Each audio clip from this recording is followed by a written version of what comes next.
Hey everybody, welcome back. In this video today, I'm working with sandrasearles.com and we are talking about pancake dies in the hydraulic press. And not only just pancake dies, but layered pancake dies.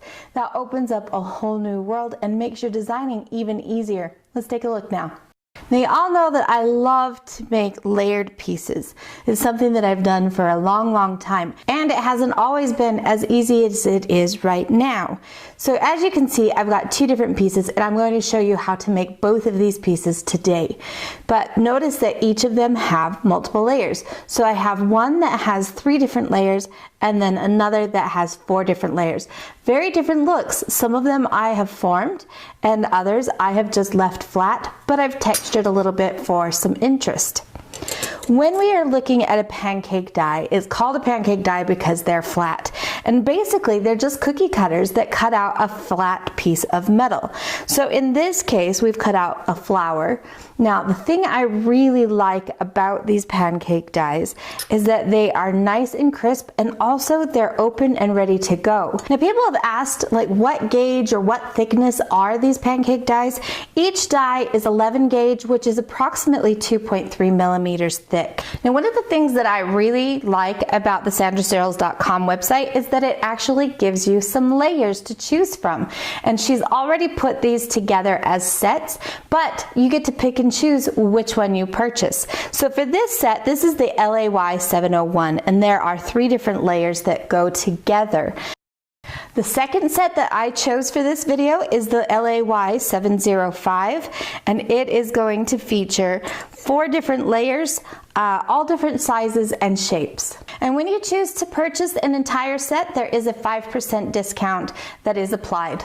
Now, when it comes to using a pancake die, you are going to want to use a little thicker metal. And so I would highly suggest that you stick with something about 20 gauge. Okay, 20 gauge is about 0.8 millimeters, and that's going to give you a nice thick piece. If you choose to use anything thinner than that, let's say 22 gauge, you are going to be left with a burr that's going to need to be cleaned up. So what I would do on this is when we put our piece in here, we want to make certain that we clear it so that we cut all of the important points of our piece. Now, I could bring this down to right about here, where I then cut like almost at those points of the star that I'm working with here. But you don't want to go below these 2 circle points. Anything below that, it's not going to cut. And you can see already, like, there's a thicker curve here, and that's definitely not going to cut for you. You want to have a nice tight tolerance on these pancake dies when you cut. When you apply pressure to this, and this is going to be in the hydraulic press, you only need to go through enough to cut this through. Don't give it a ton of pressure beyond that cutting action. A lot of times, especially if you've got a larger die, you're going to hear a very loud pop. People often ask what materials you can use in this. More often than not, I'm using copper and silver, but you can also use gold and brass as well. I just don't have a lot of those materials that I use in my work. First, I use some of the cut lube that comes with my Sandrasearles hydraulic press. I don't want to put this onto my pancake dies, but rather onto my metal. This will help the dies cut through the metal and helps protect the cutting edge. I want to place the cutting portion into the middle of the press and raise the platen until I feel and hear the metal cut through. Sometimes this is a very loud bang. There will always be a tab left, and if you are using a symmetrical die, you can simply rotate your piece and cut the tab portion by placing it back into the press. To remove the cutout, I like to hold the die in my hands and will tap the top edge of the die on my table or onto a bench block. This typically works well with larger or less detailed pieces, but sometimes you will still need to use a pair of pliers to help dislodge a piece. Sometimes when I remove the tab, the metal will simply bend over and not cut entirely through. At this point, I can use some hand shears to remove those pieces. I'm going to repeat this process for each layer of the piece that I am making. For this piece, I am using a 3-piece die set, the LAY 701. Part of the fun is trying to decide how to layer your pieces. When using laser cut pancake dies, they often leave a small burr on the back side of the piece. If I'm working on a lot of pieces, I like to use my belt sander to remove those burrs. You want to be very careful as those pieces will also become hot.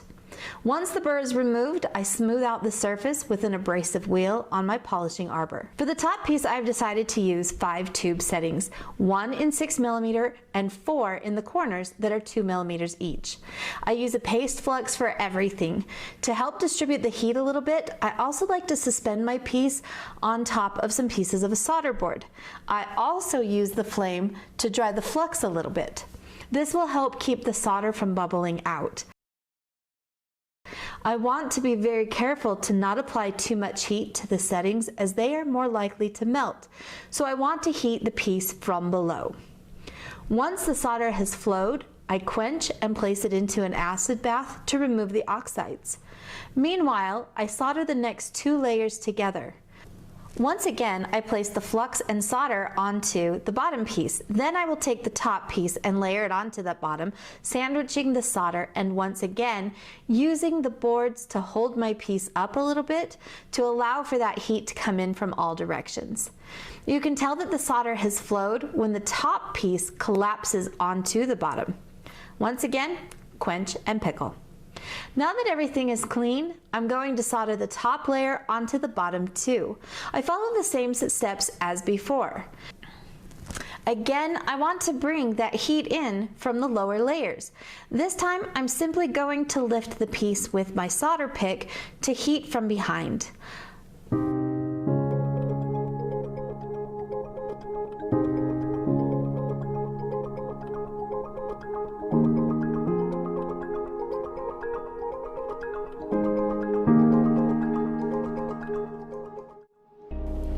It is time to set our stones. I like to place the stone upside down and then place the setting onto the piece in this way. I use a bezel setting punch to secure the stone and burnish the setting. Repeat for the 4 smaller stones as well.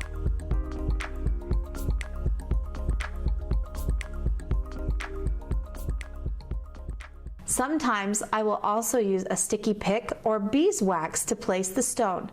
As a final finishing step, I wanted to have a satin finish that would bounce the light slightly. So in this case, I am using a radial disc to work around each of these settings, but you can use any number of finishes. I have also already darkened that textured layer with some liver of sulfur.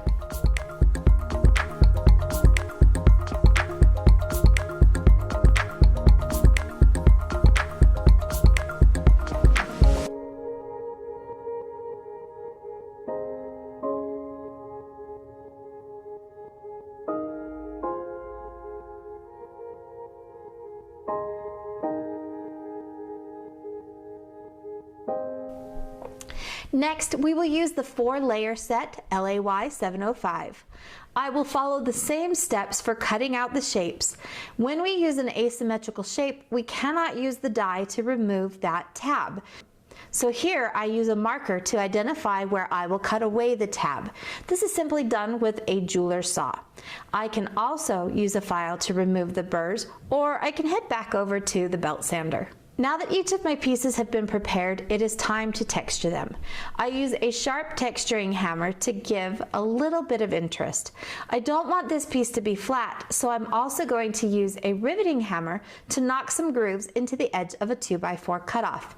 This gives me an area to hammer into for the petals. Using a riveting hammer, I can then hammer each of the petal ends into the grooves. Pay attention to how the metal is moving, and you can do all sorts of things. Before this step, I do find it helpful to anneal the metal. It will make it much easier to work with. I do not need to hammer the entire layer, as most of it will be covered with the layer above it. Notice on the second layer, I'm actually forming from behind so that I don't ruin the texture I have already placed onto the piece.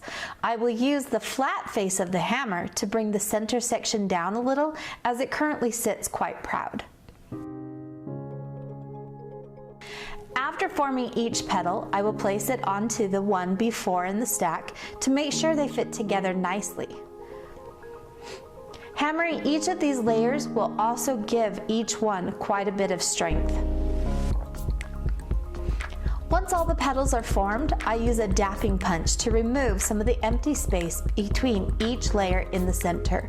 This will ensure that I can cut a proper length of tubing for the rivet that will hold the pieces together.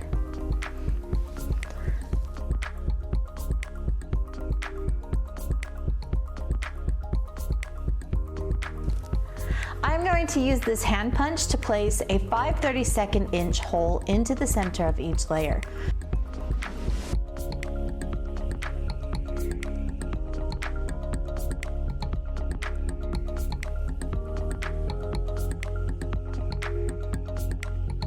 I like to place them all on the tubing that I will be using so I can get the layout just right.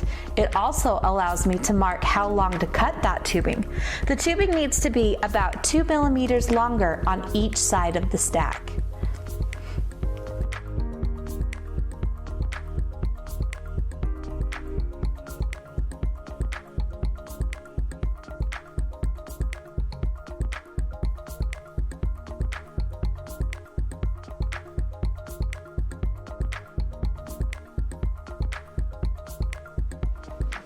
To set the tube rivet, I find a second pair of hands is very helpful.